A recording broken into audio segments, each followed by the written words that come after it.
Welcome to the In My Opinion show. I am Henry Hatter, your host. Today we have a wonderful candidate, the mayoral candidate of Flint, Michigan. Welcome to the show, Karen. Thank you. I do like interviewing you because you're erudite and you're spontaneous.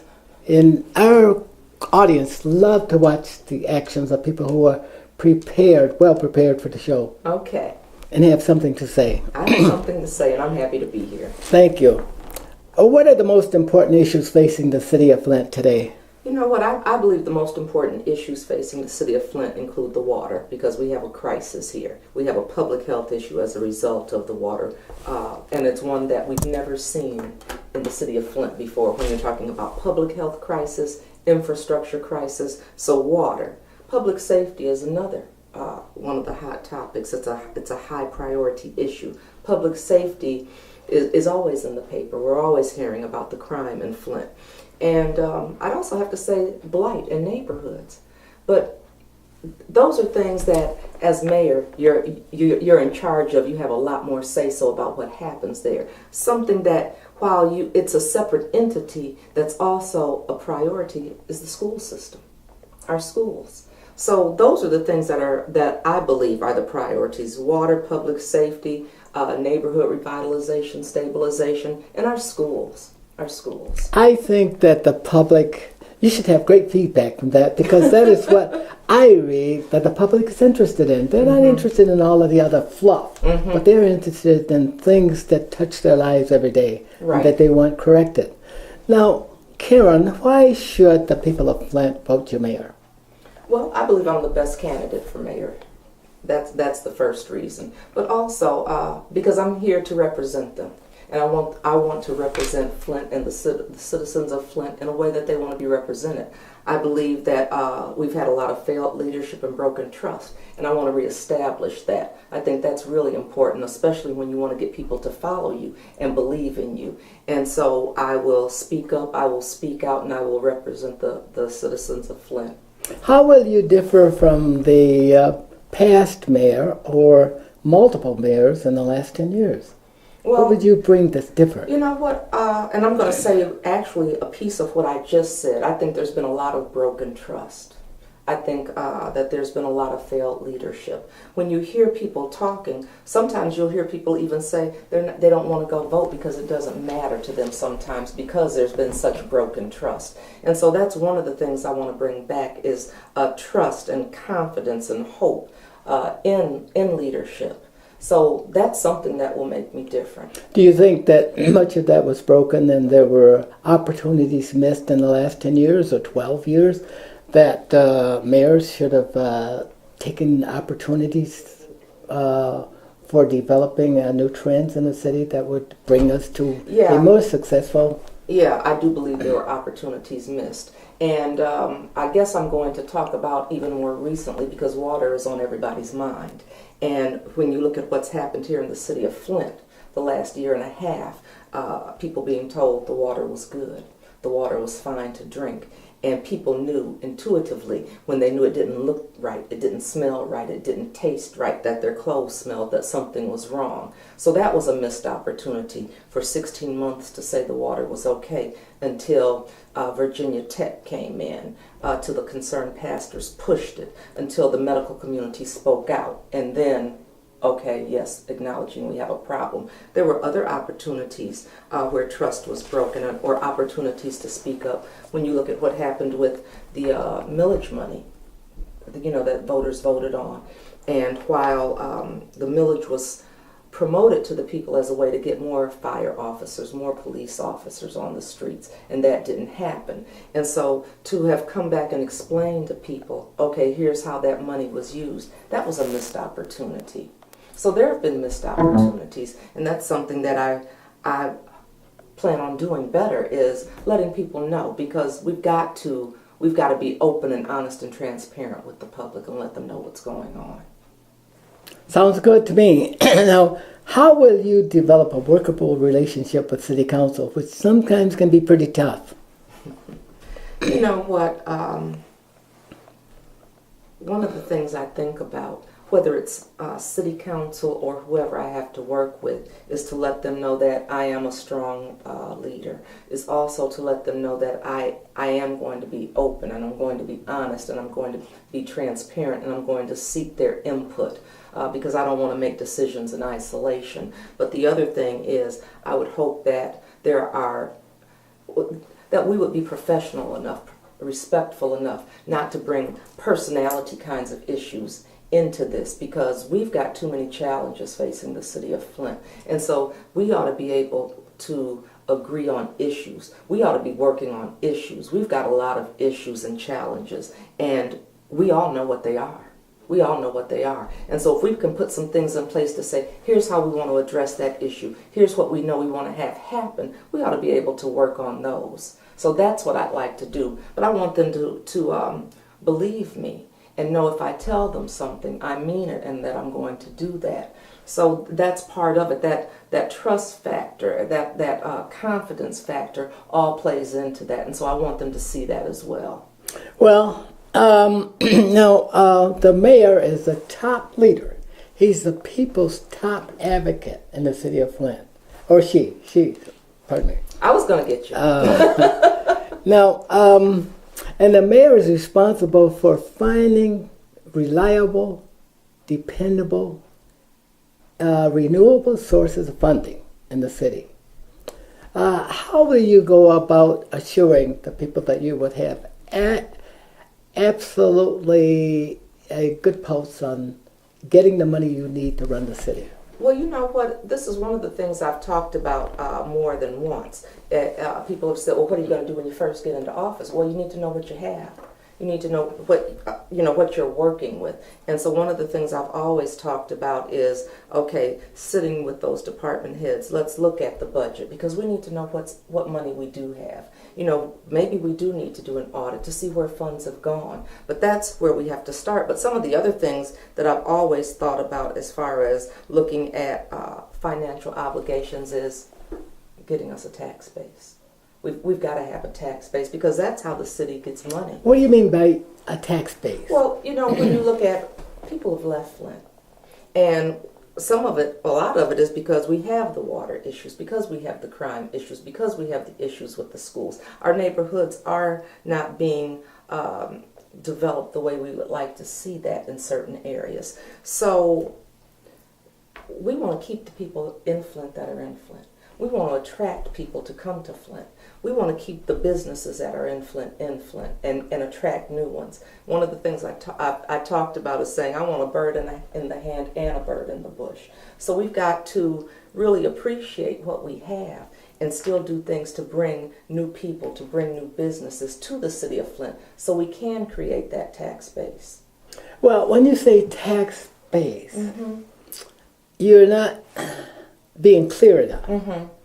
Please be very specific when you say tax. Well, I mean, now you got a tax base out there. You got a tax base right, but out we don't have what but we it's used inadequate. to have. Exactly. You're saying that it's that not tax what we base, used to have. okay. Bills are paid. Like if you think about the water, say there used to be 100 people that were sharing that. Okay. Now there's only 50 that live in that area. Now I can understand. You can that. understand I can that. understand the and picture so now. That's why I'm saying we've got to keep those 50 that are here. Okay. We don't want to lose any more of Okay. them. We want to keep them here, but we need to bring more. Even when you look at the schools, they get their money based on the number of students. If we're continuously losing students, that's what happens. I understand you now. Okay. How Good. Well, and that's a good picture for people to take a look at. And people are not stupid. They do know when you lose 100 people, you lose 50 people out of your base of 100. Those other 50 that are have contributing to the tax. Exactly. Other people have to pick up that load because they have investment dollars out there to retire. That's right. And what else could you do, by the way, to assure that you can... Well, we have to address those things that we talked about right at the beginning as far as what are the issues, what are the priorities. Because if we don't address the water issue, if we don't address the infrastructure, if we don't address public safety, if we don't address our neighborhood issues and our schools, that will continue to be part of our challenge. I guess what I was looking for, what are you looking would for? you encourage, go to your voting base and ask them to consider tax increase. I don't know what you know what? That's something that. Because that's part of what the city needs. Every city needs it. You're right. Would you have the confidence? Well, it's funny. I'll tell you this because you just made me think about something. People have said about another millage coming, and one of the things I've said is right now, if we were asked to vote on a millage, I don't think it would go through because there's been that lack of trust. We didn't get what we bargained for the last time. And so what I have said is, if I tell you I'm going to spend $1 on A, I'm going to spend $1 on A. So if I came and asked for that, I would want the people, and that's why I've talked about establishing that trust, because I would want them to trust that she's going to do with the money what she said she was going to do with the money.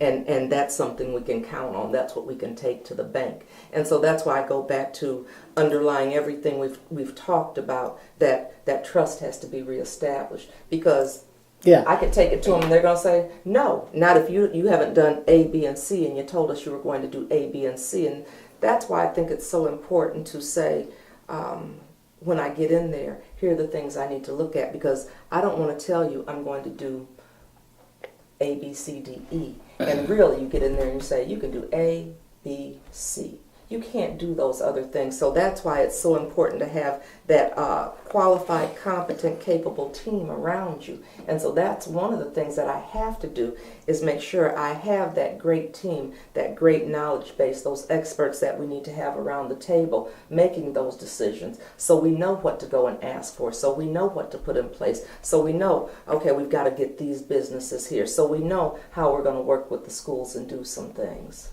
Hey, Karen, let's look at that, continue to look at this. And my critics have said, Henry, you didn't give the mayoral candidate enough time to respond to everything that she wanted to say. So some things I'll have to move on, because there are a lot of things that we have to. But I want to go back to this issue. Now, you say that you need to improve the tax base because the people have left the city, and there's inadequate money to run the city. Now, if you couple that with making all of the necessary cuts, let's assume that the previous, someone did something right for a change. They cut the expenses as lean as they could. Okay. Then you have no money to operate with, and you need to replenish that money. Okay? You've cut everything, and your tax base is left. That leaves you with a deficit, and you're going to have to close that deficit by doing something. And how would you do that? You made me think about something as well, because, one of the things that I've talked about, and in light of what has happened here in the city of Flint with us having this public health infrastructure crisis issue, is saying that we need to have Flint declared a disaster area, because we need some federal funds. And the city doesn't have the money to do it. The state doesn't have enough money to do it. We really need to get some federal funds in here to help us, because this is, like I said, the worst public health crisis Flint has seen. It's the worst infrastructure crisis Flint has seen. But one of the things that we know is going to happen as a result of all of everything we need to tackle with this infrastructure is it's going to create some jobs. It's going to create jobs for us, because when we're looking at infrastructure, we're talking about water, we're talking about sewer, we're talking about streets, we're talking about sidewalks, we're talking about a whole lot of things where we're going to create some jobs for the city of Flint. And that's something that hadn't been considered, I don't believe. Well, I believe you firmly established the fact that we need money. We need money. And so we do. That's one way to do it. That's one way to get some of the help that we need. It also, like I said, it's going to create some jobs. Maybe it's going to bring some people to Flint, because they have jobs there. Once you stabilize financial institution in the city of Flint, people will come. Right. Okay. Now that you've got that firmly stated, Well, that's only How- one thing that we've got to, Okay. that will be stabilized. We've got to stabilize those other things that you talked about as well, as far as public safety. When we talk about crime, we can't continue to hear, every other day on the news that someone's been killed. There's been another murder. We can't continue to hear that. So there's some things that has to get stabilized. Okay. It really does. And we will have other questions pertaining to that. Okay. So keep that thought. Okay, But 'cause we got to move on. Okay.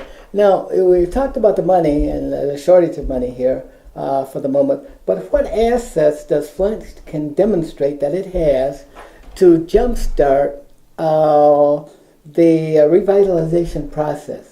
And where would that money be, for assets. example? We do have assets in Flint, and one of the things I've always believed is that we haven't done a very good job promoting ourselves. Because we know we've got crime, we know we have water woes, we know we have, blight and school problems. But as far as bringing new businesses to Flint, we have things to offer. And so that's why if we can stabilize some of those things, because for businesses that need freight and shipping, we've got Bishop Airport.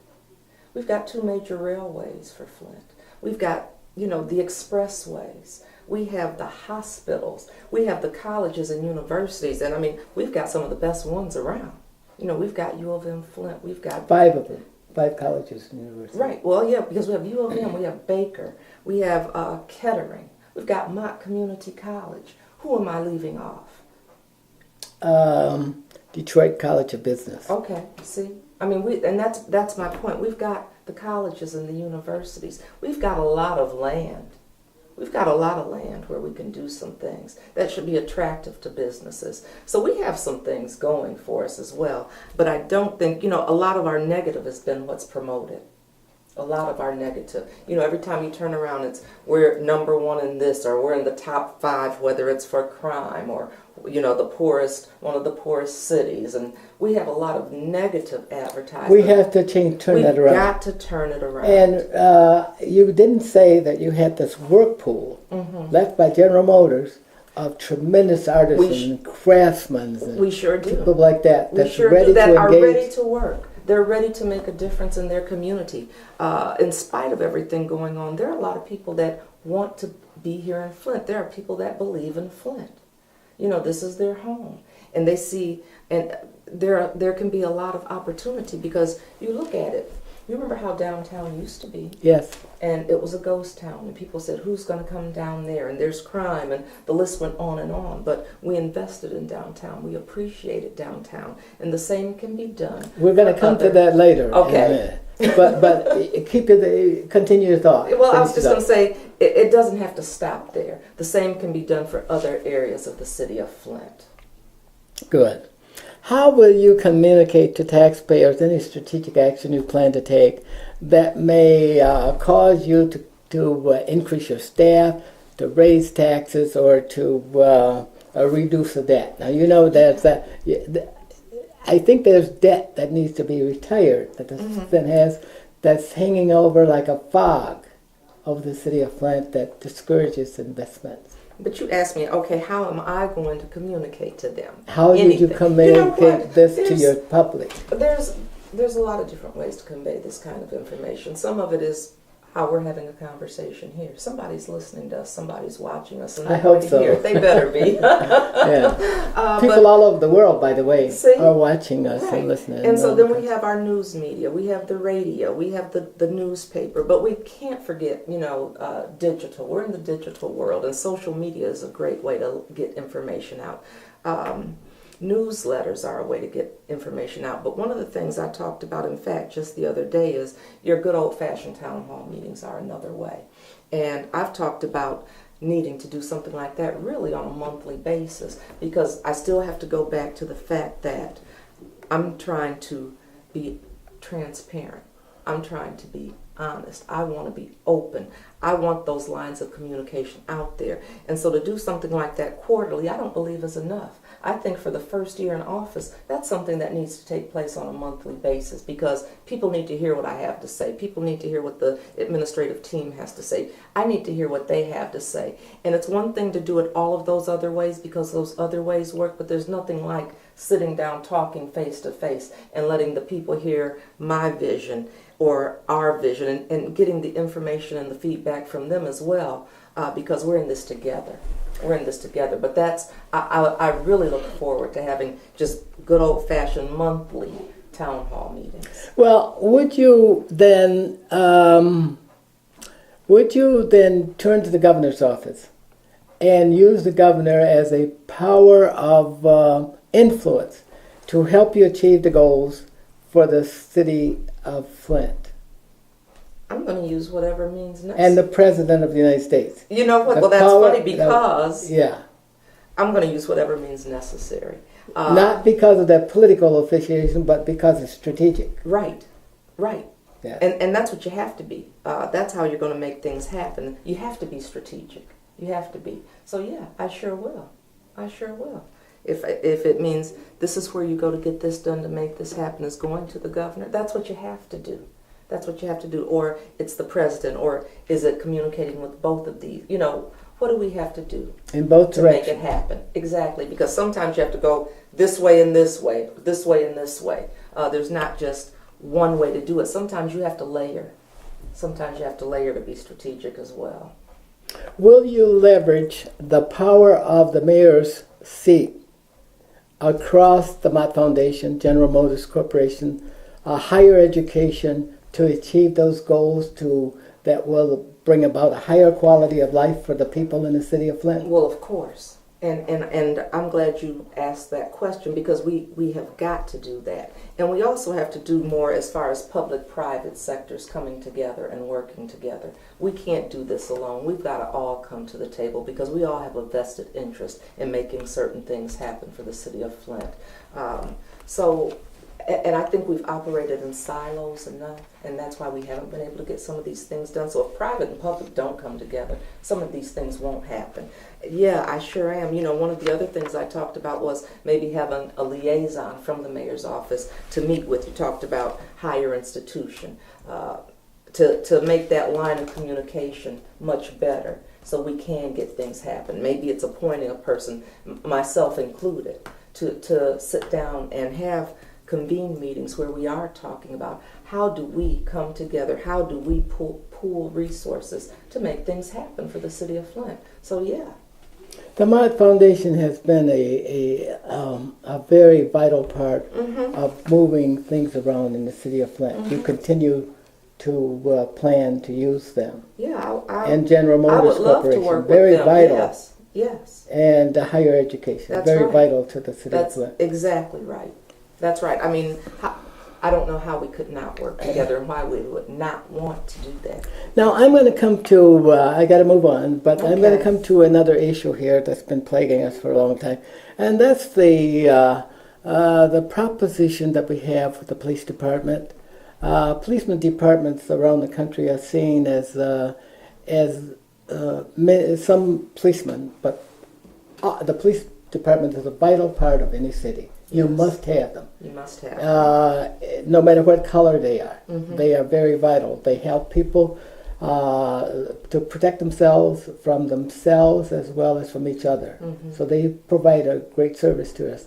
How will you create a culture of policemen who will see their jobs as important and noble and worthwhile, and be good protectors of the people of the city of Flint? Well, I'm going to start with the last part first, if that's okay. You were saying, Sure. how can they protect the people and be good providers Yes. for the city of Flint? And one is making sure they have the necessary staffing and the necessary resources they need to do their job. You know, one of the things that was so interesting when I was talking with some of the police officers, there were some basic things that were missing as far as public safety goes. I was talking about walking down certain streets where people pay taxes and don't have street lights. If it's dark to them, it's dark to the police officers. So how do they get in there when the crime has been committed and they can't see? Let's get those lights on. How do they get over there and know it's safe when the grass is this tall and they don't know who's hiding in the grass? So we've got to give them what they need to be able to do their jobs. We've got to give them adequate staffing. Meaning One that you thing. would stand behind the police department, even if in some circumstances they had to take a life. to carry out their duties. Sometimes a police officer has to take a life to carry out their duties. We hope that's the last resort. But Sure. they know what they should know what they need to do. But it makes me go back to one of the other things that I've been advocating for is prevention and community policing. And that's something that, we did in Flint a long time ago. It was proven. It was done across the country. So that's one of those best practice things that we need to put back into place is community policing, because that's when there's a relationship established with the person in that neighborhood. And police officers, whether they're patrol, detectives, undercover, they need to be regarded as that is a wonderful, honorable job to have. We want them. We need them. And so they deserve to have what they need, whether it's the equipment, whatever they need to do their jobs so they can be safe, keeping us safe. And that will make us all safe. Not only in the city of Exactly. Flint, but anybody who comes into the city of Flint. Exactly. A woman with a child walking down the street should be, or a mother or a senior citizen, Exactly. or a child should feel safe on the street They should feel safe on without the street. having to fear for their lives. Exactly. And Exactly. we need that kind of a police department, but we need them with, they need to feel good about themselves. They need to feel good about Not themselves. a bully with a gun as they're Exactly. seen, but a policeman, like someone who can stick out their chest. And you know what? And one of the things that makes you feel good about yourself is when you know you have the resources to do what you need Sure. to do. I mean, because there's a lot of grant money that's available for them to have the equipment that they need to have. So when we let them know, yeah, we respect you, we need you, and we want to give you everything you need to do so you can take care of us. That brings back honor. That brings back respect, and they deserve that. Karen, we're getting close to the end, and we've got to No, wrap we up can't here. be. And I need to ask you a couple questions that are very apropos for you as mayor. If you would become mayor, now, do you believe in the Constitution of the United States and the Constitution of this state and the City Council? Yes. Will you follow them? Do I believe in it? Yes, I do. Okay. If a homosexual, people of the same gender came to you to be married, how would you react to that? How would I react Yeah. to that? I don't have a reaction for that. I don't have a reaction for that. One of the things that, you asked me about the Constitution and the law. I'm elected mayor to represent all of Flint. I'm elected mayor to represent the people. I'm elected mayor to hold up the law. So I don't have a reaction. So that means that You you do will what follow the law. You do what you're supposed to do when you're an elected official. And Meaning that you would follow the law. I follow the law. Whatever the law says you will. I follow the law. You won't use your personal interest. You will follow the law. Well, I didn't think you were supposed to use your personal interest. Thank you. When you're an elected official, you're supposed to follow the law. Well, we've got about 1 minute left, and I want to ask you, you've been a great candidate today, a great host. Thank you. How would you like to have people remember you from this audience? I would like to have them remember me as I was elected mayor of the city of Flint, as Karen Weaver. But I want them to also remember that I was a mayor, and whatever, that I spoke up, I spoke out, I was honest, I was transparent, and I did what was right for the best. Well, I for the really people. enjoyed the conversation, Karen. But was as quick. always, time comes to an end. I've enjoyed the show. You've been a great person to have on the show, and I hope you'll come back again as mayor. I hope so too. We have to fall short of endorsement. I know my host, the other host, says that we can endorse you, but I can't under the circumstances. But I passed it on for you. Thank you, Karen. And for those out in TV land, stay focused.